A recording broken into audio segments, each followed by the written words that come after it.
সবার আগে অধ্যাপক ইউনূসকে চিনেছেন। আমরা অনেকেই তারপরে অনেক পরে চিনলাম। আমি তো বহু মানুষের পরে চিনলাম, কারণ আমার তো মনে হইতো অধ্যাপক ইউনূস খুব একটা ভালো মানুষ। আজকে এই মসজিদের কাছে দাঁড়িয়ে বলি, ইউনূস সাহেব, আপনি বিদ্বান মানুষের, যোগ্য মানুষের, ভালো মানুষের পরিচয় দিতে পারেন নাই। শেখ হাসিনা বলতো আপনাকে সুদখোর, আমি ভাবতাম যে অন্যায় করছেন। আজকে বলছি যে উনি ঠিক বলেছেন। দেশের পাবলিক শেখ হাসিনার পরে চিনছে অধ্যাপক ইউনূসকে। সেই জন্য বলছি, আজকে 15 মাস বাদে 16 মাস হচ্ছে। এই 16 মাসে আমরা একটা যুদ্ধ করে একটা দল বানাইছি। আমাদের একদিনের জন্যও আমাদের সাথে কোনো কথা বলে নাই। জামাতের সাথে কথা বলে, বিএনপির সাথে যখন যা দরকার কথা বলে, আর একটা কি জানি নাম ওটা, এনসিপি, জুলাই আন্দোলন। আমি কিন্তু আজকেও জুলাই আন্দোলনকে সমর্থন করি।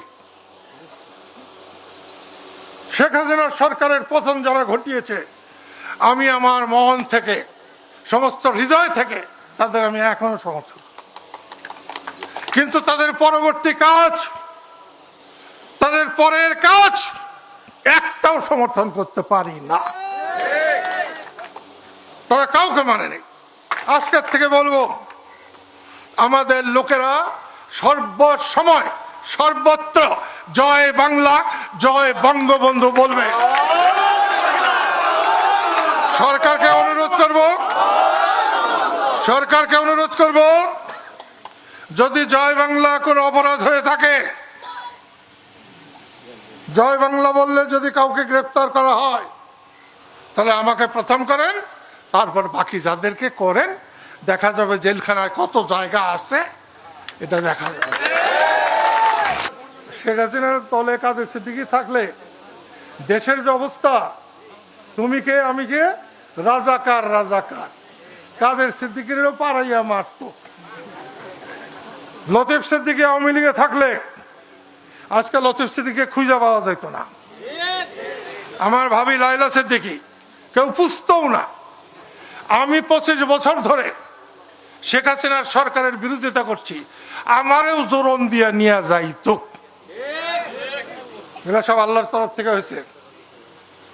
লতিফ সিদ্দিকীকে বহিষ্কার করছে। আরে লতিফ সিদ্দিকীকে বহিষ্কার করছো মানে হইল তোমরাই বাংলাদেশ থেকে বহিষ্কার হয়ে গেছো। এখন দেখো, ইলেকশন করবা, দেখো না কি হয়। তার জন্য সাধারণ আওয়ামী লীগের কর্মীরা লাঞ্ছিত হবে, অপমানিত হবে, কষ্ট করবে, এটা ঠিক না। বর্তমান সরকার বাহাদুরকেও বলি, এই প্রত্যেক দিন লোক ধরে নিয়ে যান, বন্ধ করেন, আজকের থেকেই বন্ধ করেন, অন্তত পক্ষে টাঙ্গাইলে ধরা বন্ধ করেন। কালকে যে 13 তারিখ লকডাউন দিছিল, যার জন্যে সব জায়গাতেই কম বেশি 2, 4, 5, 10 জনকে গ্রেপ্তার করা হয়েছে। এত সুখে থাকেন না, ভালো হবে না। সেই জন্য বলছি, অযথা আর কোনো লোককে আওয়ামী লীগ বলে ধরবেন না। দেশের পুরাটাই তো আওয়ামী লীগ। মৌলানা ভাসানীর আওয়ামী লীগ, বঙ্গবন্ধুর আওয়ামী লীগ, মুক্তিযুদ্ধের আওয়ামী লীগ, ওইটা কইবেন না। 2 দিন পরে কিন্তু আপনাদের অসুবিধা আছে। যে শেখ হাসিনাকে আমি ধন্যবাদ দিব এই জন্যে, এবং আমার অন্তর থেকে ধন্যবাদ।